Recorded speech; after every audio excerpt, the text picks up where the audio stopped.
नमस्कार, आप देख रहे हैं इंडिया न्यूज और मैं हूं आपके साथ शुभेंदु सिंह। रुक कर लेते हैं सुपरफास्ट खबरों का।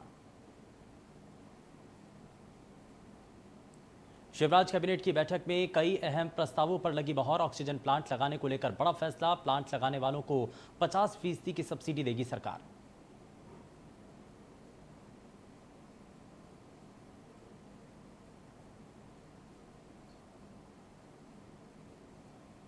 ट्विटर की हरकत को लेकर गृह मंत्री सख्त। नरोत्तम मिश्रा ने दिखाई सख्ती। भारत के नक्शे से खिलवाड़ को बताया शोभनीय और आपराधिक कृत्य। डीजीपी को आवश्यक पड़ताल कर कार्रवाई के निर्देश।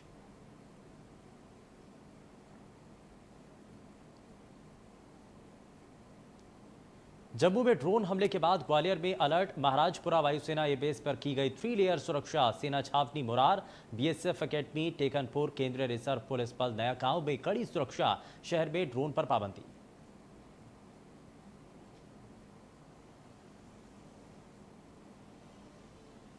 मंत्री इंदर सिंह परमार का शर्मनाक बयान। स्कूल शिक्षा मंत्री ने की अभिभावकों से अभद्रता। फीस माफ करने की मांग लेकर पहुंचे अभिभावक संघ से कहा, मरना है तो मर जाएं, जो करना है करें।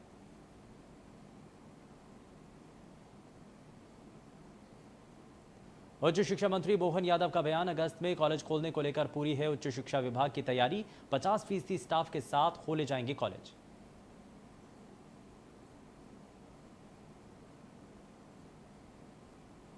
गृह मंत्री नरोत्तम मिश्रा ने कोविड और वैक्सीनेशन के साथ साथ विवेक तनखा के लीगल सेल से इस्तीफा देने पर बयान दिया।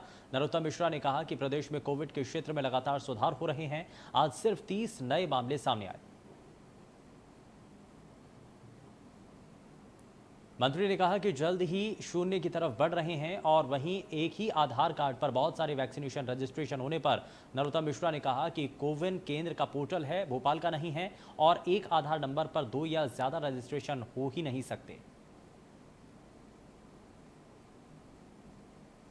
छत्तीसगढ़ सरकार ने ग्रामीण क्षेत्रों में स्वास्थ्य सुविधा के विस्तार के लिए निजी क्षेत्र का सहयोग लेने का फैसला किया।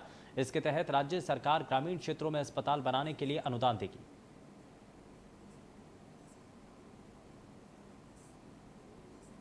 इस फैसले को लेकर छत्तीसगढ़ के स्वास्थ्य मंत्री टीएस सिंहदेव ने असहमति जताई। उन्होंने कहा कि मैं ऐसी योजना के पक्ष में नहीं हूं और ना ही कोई ऐसा फैसला हुआ है। छत्तीसगढ़ में एक बार फिर शराबबंदी का मुद्दा गर्मा रहा है। प्रदेश कांग्रेस अध्यक्ष मोहन मरकाम पूर्ण शराबबंदी के पक्ष में नहीं।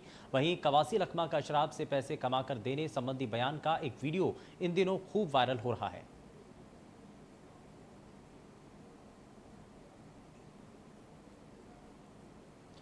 मंत्री कवासी लखमा की अध्यक्षता में समीक्षा बैठक की गई। इस दौरान बस्तर सांसद दीपक बैच, बस्तर विकास प्राधिकरण अध्यक्ष और अन्य जनप्रतिनिधि और विधायक मौजूद रहे।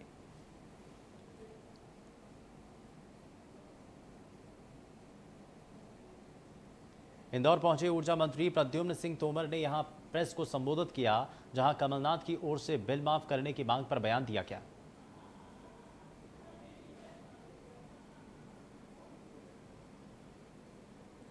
मंत्री ने कहा कि पहले से एमपी में 100 यूनिट का बिल 100 रुपए आता है और हमने कोरोना काल में गरीबों के अस्पताल के बिल माफ करने का काम किया।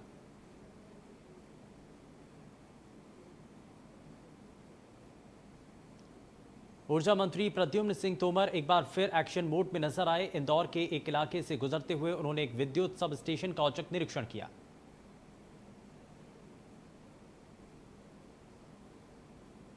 इस दौरान उन्होंने पाया कि सब स्टेशन में मौजूद ट्रांसफार्मर के पास पेड़ और झाड़ियां दिखी और खुले में तार में स्पार्किंग हो रही है। इसको देखकर ऊर्जा मंत्री ने विद्युत विभाग के अधिकारियों को फटकार लगाई।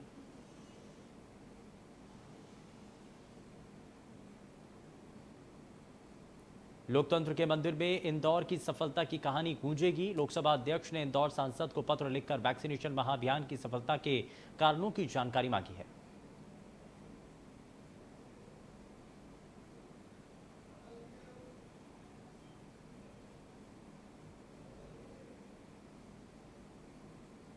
नरियावली विधानसभा के विधायक प्रदीप लारिया पर भैंसा स्थित शासकीय स्कूल के प्राचार्य ने उनको अपना वादा भूलने का आरोप लगाया।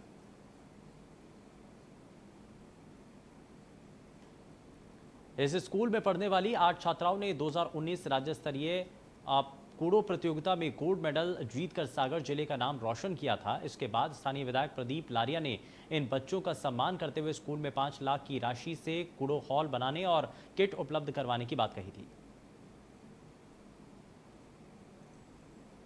लेकिन 2 साल बीत जाने के बाद भी ना तो स्कूल को हॉल बनाने राशि दी गई और ना ही बच्चों को प्रैक्टिस किट। स्कूल के प्राचार्य का कहना है कि अगर समय रहते उन्हें हॉल मिल जाता जिससे स्कूल की छात्राओं को अच्छी प्रैक्टिस मिल जाती।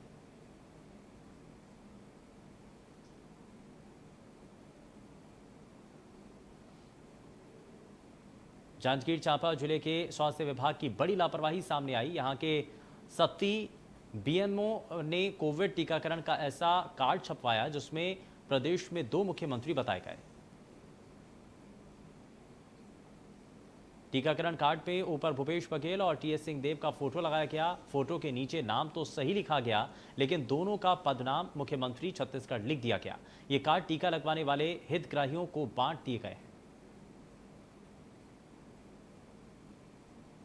हालांकि बाद में गलती की जानकारी होने पर उन कार्डों को रोक दिया गया और आनन फानन में नए कार्ड छपवाकर अब आने वाले हितग्राहियों को दिए जा रहे हैं। परासिया विधानसभा के विधायक सोहन वाल्मीकि ने छिंदवाड़ा कलेक्टर को एक ज्ञापन सौंपा जिसमें उन्होंने कोरोना से मरने वाले लोगों के मृत्यु प्रमाण पत्रों में कोरोना से मृत्यु की पुष्टि लिखा हुआ प्रमाण पत्र दिए जाने की मांग की। विधायक के मुताबिक वेस्टर्न कोल फील्ड के 80 कामगारों की कोरोना के इलाज के दौरान मौत हुई थी जिनका बाकायदा अस्पतालों में कोरोना संक्रमित मानते हुए इलाज भी चला है। मृत्यु प्रमाण पत्र में कोरोना संदिग्ध लिखे होने की वजह उनके परिजनों को सरकारों और WCL द्वारा घोषित की गई मुआवजा राशि का लाभ उनके परिवारजनों को नहीं मिल पा रहा है।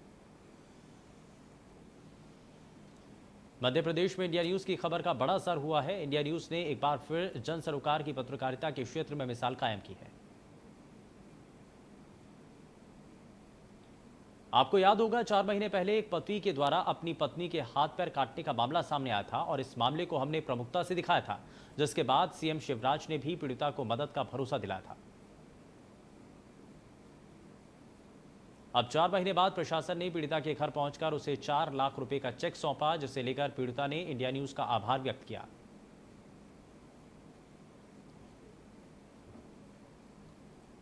बलरामपुर जिले की बरियों पुलिस की टीम ने लाखों रुपए की इमारती लकड़ी जब्त करने में सफलता हासिल की है। आरोपी ने दिन दहाड़े खमहार लकड़ी को कटवाकर उसे ट्रक में लोड कर राइस मिल में बेचने की तैयारी में था। सूचना पर पहुंची टीम ने कार्रवाई की।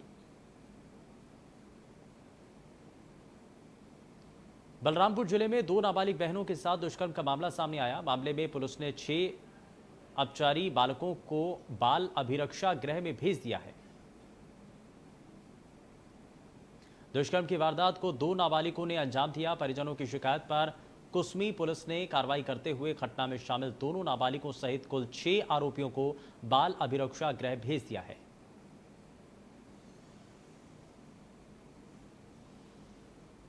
बलरामपुर जिले में पहली बारिश ने कई निर्माण कार्यों की पोल खोल दी है। ग्राम पंचायत सरनाडीह से बुद्धूडीह जाने वाली प्रधानमंत्री ग्रामीण सड़क योजना की सड़क बह गई। सड़क के बह जाने से गांव का संपर्क शहर से टूट गया। सड़क के बह जाने से लोग काफ़ी परेशान हैं। आपको कुछ दिन पहले इस सड़क का निर्माण ही हुआ था जिसमें शासन के लाखों रुपए खर्च हुए थे।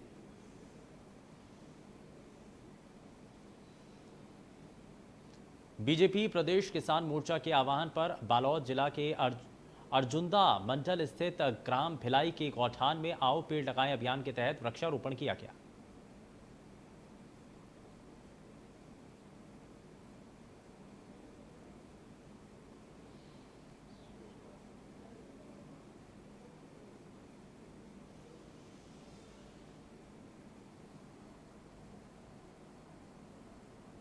और चलिए खबरों में आगे बढ़ते हैं। गृह मंत्री नरोत्तम मिश्रा ने कोविड और वैक्सीनेशन के साथ साथ विवेक तन्खा के लीगल सेल से इस्तीफा देने पर बयान दिया है और नरोत्तम मिश्रा ने कहा कि प्रदेश में कोविड के क्षेत्र में लगातार सुधार हो रहे हैं। आज सिर्फ 30 नए मामले सामने आए, जल्द ही शून्य की तरफ हम बढ़ रहे हैं। वहीं एक ही आधार कार्ड पर बहुत सारे वैक्सीनेशन रजिस्ट्रेशन होने पर नरोत्तम मिश्रा ने कहा कि कोविन केंद्र का पोर्टल है, भोपाल का नहीं। और एक आधार नंबर पर 2 या ज्यादा रजिस्ट्रेशन हो ही नहीं सकते हैं। वहीं लीगल सेल से विवेक तन्खा के इस्तीफा देने पर कहा कि वो कश्मीरी पंडित हैं और वो दिग्विजय की क्लब चैट से आहत हुए हैं।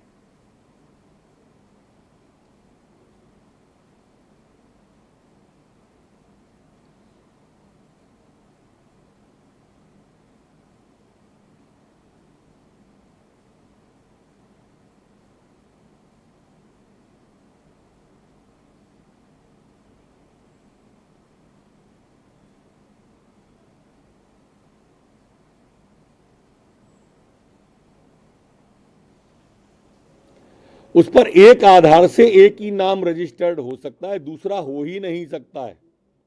कांग्रेस के लोग जिस तरह से इनलीगल बातें कर रहे हैं लंबे समय से, तो कोई भी लीगल सेल का अध्यक्ष कैसे रह पाएगा।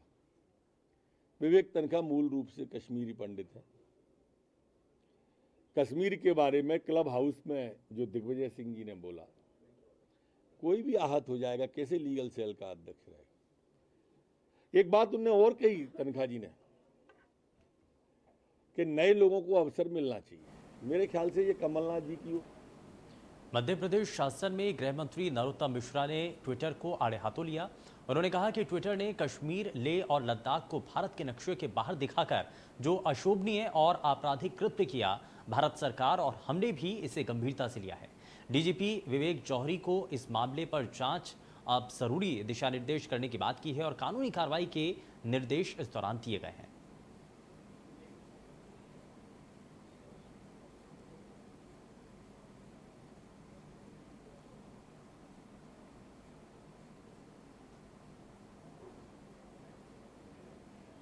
हम देख रहे हैं लंबे समय से कभी भारत माता के बारे में ऐसा बोलना, कभी ट्विटर पे इस तरह का आना। मैंने आज डीजीपी को स्पष्ट रूप से निर्देश किया है। भारत सरकार ने भी इसे गंभीरता से लिया है, मध्य प्रदेश सरकार ने भी गंभीरता से लिया है कि इसके सभी पहलुओं को जांच करें और इस पर केस रजिस्टर करके एफआईआर करें। परासिया विधानसभा के विधायक सोहन वाल्मीकि ने छिंदवाड़ा कलेक्टर को एक ज्ञापन सौंपा है, जिसमें उन्होंने कोरोना से मरने वाले लोगों के मृत्यु प्रमाण पत्रों में कोरोना से मृत्यु की पुष्टि लिखा हुआ प्रमाण पत्र दिए जाने की मांग की। और इस दौरान इसके मुताबिक वेस्टर्न कोल फील्ड के 80 कामगारों की कोरोना के इलाज के दौरान मौत हुई थी, जिनका बाकायदा अस्पतालों में कोरोना संक्रमित मानते हुए इलाज भी चला, लेकिन मृत्यु प्रमाण पत्र में कोरोना संदिग्ध लिखे होने की वजह उनके परिजनों को सरकार और WCL द्वारा घोषित की गई मुआवजा राशि का लाभ उनके परिवार वालों को नहीं मिल पा रहा है।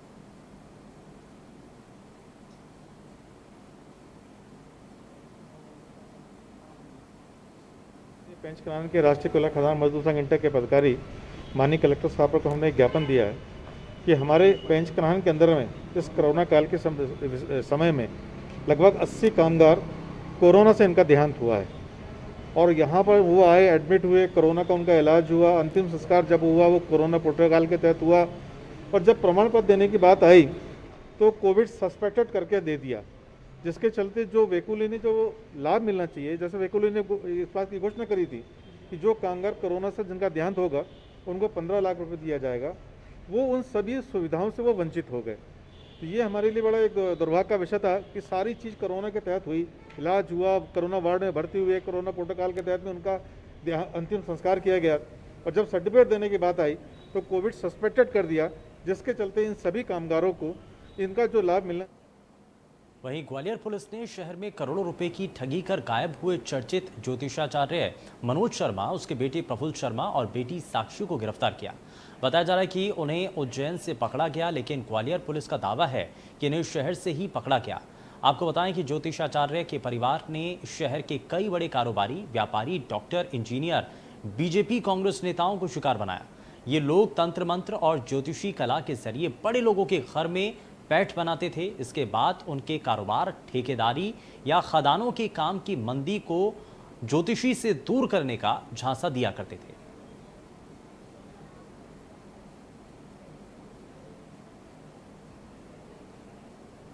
वहीं जम्मू में हुए ड्रोन हमले के बाद अब ग्वालियर पुलिस भी अलर्ट मोड पर है। ग्वालियर एसपी ने एयरफोर्स, आर्मी, सीआरपीएफ, बीएसएफ और डीआरजीओ के आसपास विशेष सतर्कता बरतने के निर्देश दिए हैं। और एसपी ग्वालियर अमित सांघी का कहना है कि जिस तरीके से हमला हुआ उसके बाद सतर्कता और भी ज्यादा बढ़ा दी गई। न केवल दिन में बल्कि रात के समय में भी इन क्षेत्रों के आसपास बेवजह घूम रहे लोगों पर निगरानी रखने के निर्देश हैं। इसके साथ ही ड्रोन उड़ाए जाने को लेकर के सवाल पर भी उन्होंने कहा कि मध्य प्रदेश सरकार की ओर से गाइडलाइन की मुताबिक बिना अनुमति के ड्रोन नहीं उड़ाए जाएंगे। इसको लेकर निर्देश दिए गए हैं।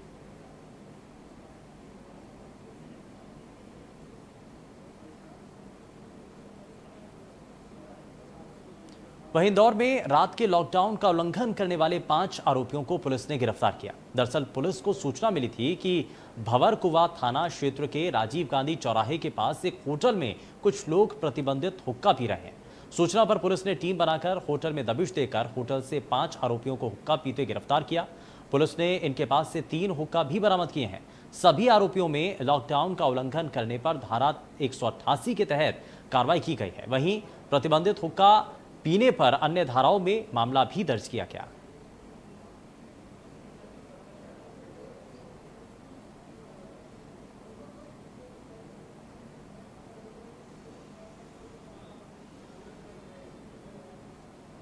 इंदौर की तेजाजी थाना नगर पुलिस ने कुछ ही घंटों में चाकू की नोक पर लूट करने वाला आरोपियों को गिरफ्तार कर लूट का खुलासा किया। वहीं पकड़े गए आरोपियों से पुलिस ने वारदात में इस्तेमाल किया गया चाकू, नगद बरामद किया। पकड़े गए 4 आरोपियों में से 2 आरोपी आदतन अपराधी हैं। बाकी 2 आरोपियों की जानकारी पुलिस द्वारा जुटाई जा रही है।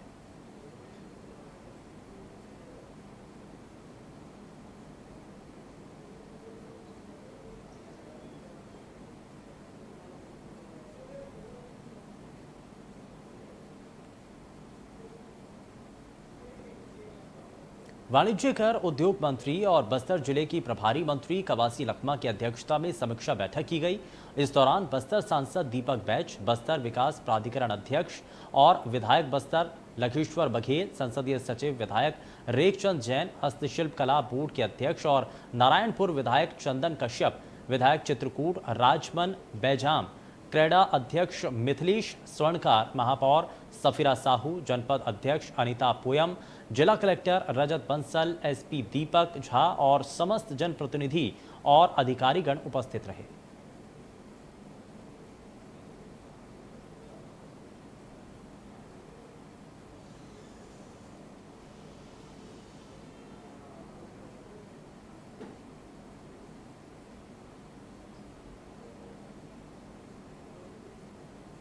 बलरामपुर जिले में पहली बारिश ने कई निर्माण कार्यों की पोल खोलकर रख दी। ग्राम पंचायत सरनाडीह और से लेकर के बुद्धूडीह जाने वाली प्रधानमंत्री ग्रामीण सड़क योजना की सड़क बह गई। सड़क के बह जाने से गांव का संपर्क शहर से टूट गया। सड़क के बह जाने से लोग काफी परेशान हैं। आपको बताएं कि कुछ दिन पहले ही इस सड़क का निर्माण हुआ था, जिसमें शासन के लाखों रुपए खर्च हुए थे।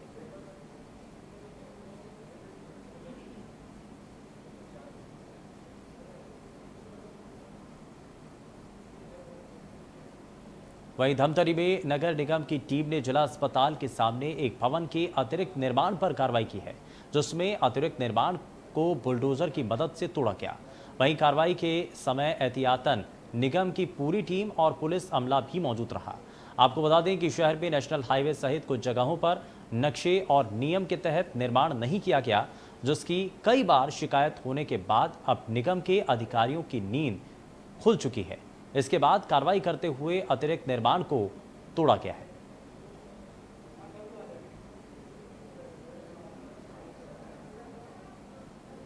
जांजगीर चांपा जिले के स्वास्थ्य विभाग की बड़ी लापरवाही इस दौरान देखने को मिली। यहां के सती बीएमओ ने कोविड टीकाकरण का ऐसा कार्ड छपवाया जिसमें प्रदेश में 2 मुख्यमंत्री बताए गए।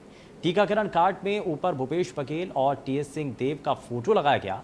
फोटो के नीचे नाम तो सही लिखा गया, लेकिन दोनों का पदनाम मुख्यमंत्री छत्तीसगढ़ लिख दिया गया। ये कार्ड टीका लगवाने वाले हितग्राहियों को बांट भी दिए गए। हालांकि बाद में गलती की जानकारी होने पर उन कार्डों को रोक दिया गया और आनन फानन में नए कार्ड छपवाकर अब आने वाले हितग्राहियों को दिया जा रहा है।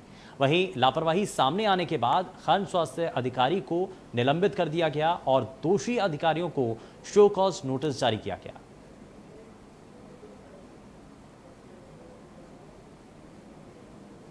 वहीं पेट्रोल डीजल के लगातार बढ़ते दामों की वजह से आम लोगों में नाराजगी बनी हुई है। लोगों की नाराजगी साफ दिख रही है। पेट्रोल डीजल की लगातार बढ़ते दामों को लेकर हमारे संवाददाता कुलभूषण सक्सेना ने एक रिपोर्ट भेजी है। जरा आप भी वो रिपोर्ट देखिए। पेट्रोल के बाद अब डीजल भी शतक के करीब है। पेट्रोल मध्य प्रदेश की राजधानी भोपाल में 107 रुपये प्रति लीटर है। वहीं एक्स्ट्रा प्रीमियम पेट्रोल 111 रुपये प्रति लीटर है। डीजल की अगर बात की जाए तो 98 रुपये प्रति लीटर डीजल के दाम है। महंगाई लगातार जो है मध्य प्रदेश की जनता की कमर तोड़ती हुई नज़र आ रही है। यहाँ पे हमारे साथ कुछ लोग मौजूद हैं, हम उनसे बातचीत करेंगे। कितना असर देखने को मिल रहा है आपको? सर मजदूर आदमी लोग हैं तो ज़्यादा हो जाता है, ऐसा कर नहीं पाते। आप कितने का पेट्रोल डलवाते हैं? रोज़ 110-120 रुपये का डलवाते हैं। पहले 100 रुपये का या 80 रुपये में भी काम हो जाता था, 60 रुपये में भी काम हो जाता था। 110 रुपये में एक दिन गाड़ी चलती है। हाँ, पहले 50-60 में भी काम हो जाता था। बिल्कुल 50-60 में पहले काम हो जाता था, लेकिन अब 100 रुपये प्रतिदिन का जो है पेट्रोल गाड़ी पे लग रहा है। कितना असर आपको आपकी पॉकेट मनी में देखते हैं? कुछ भी नहीं मिल रहा, पेट्रोल तो ज़्यादा ही महंगा हो गया आजकल। लगातार पेट्रोल डीजल के दाम में बढ़ोतरी हो रही है। आप क्या जॉब करते हैं? जी जॉब करता हूँ।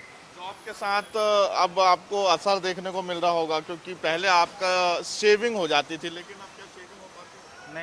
नहीं हो पा रही है। पहले 100 रुपये में पूरा दिन चलता था, अब तो कम से कम 150-200 रुपये पेट्रोल। 150-200 रुपये प्रतिदिन। बिल्कुल 700 रुपये पहले यहाँ पे कह सकते हैं कि आम जनता का कहना है कि पहले जो है 50-60 रुपये में दिन कट जाता था, लेकिन अब 150 से 200 रुपये प्रतिदिन का पेट्रोल वो अपनी गाड़ियों में भरवाते हुए नजर आ रहे हैं। भैया कितना असर देखने को मिल रहा है? बहुत ज़्यादा असर हो रहा है। क्या मांग करेंगे सरकार से? कम हो, जितना कम हो सके उतना कम करें। बिल्कुल, और भी लोग मौजूद है। भैया लगातार पेट्रोल डीजल के दामों में बढ़ोतरी हो रही है। जी, बहुत बढ़ रहा है पेट्रोल डीजल का। आपके घर के बजट में हाँ, असर पड़ रहा है ना, घर के बजट पे बहुत अंतर पड़ रहा है। बिल्कुल, और भी लोग हमारे साथ मौजूद हैं, हम उनसे बातचीत करेंगे। अंकल कितना असर क्या? पेट्रोल डीजल के दामों में लगातार बढ़ोतरी हो रही है। अब तो 110 रुपये। हाँ, बहुत कमर तोड़ रही जनता की, और कुछ नहीं हो रहा। महंगाई और सरकार जो है जनता की कमर तोड़ रही है। और मध्य प्रदेश में ये देखा जा रहा है कि अन्य राज्यों की अपेक्षा सबसे अधिक वैट टैक्स लगाया जाता है। और जहां इस कोरोना संकट काल में आम आदमी की आमदनी शून्य हो चुकी है, वहीं पेट्रोल और डीजल के जो दाम है वो लगातार आसमान छूते हुए नज़र आ रहे हैं। इसका सीधा असर जो है महंगाई में भी पड़ता हुआ नज़र आ रहा है। ट्रैवल्स की बात करें, सब्जी भाजी की बात करें या अनाज की सामग्रियों की बात की जाए, सब के जो दाम हैं वो आसमान छू रहे हैं। आम जनता इस महंगाई से जो है खासी परेशान होती हुई नज़र आ रही है। कैमरामैन सुनील वर्मा के साथ कुलभूषण सक्सेना। बुलेटिन में फिलहाल के लिए बस उतना ही। नमस्कार।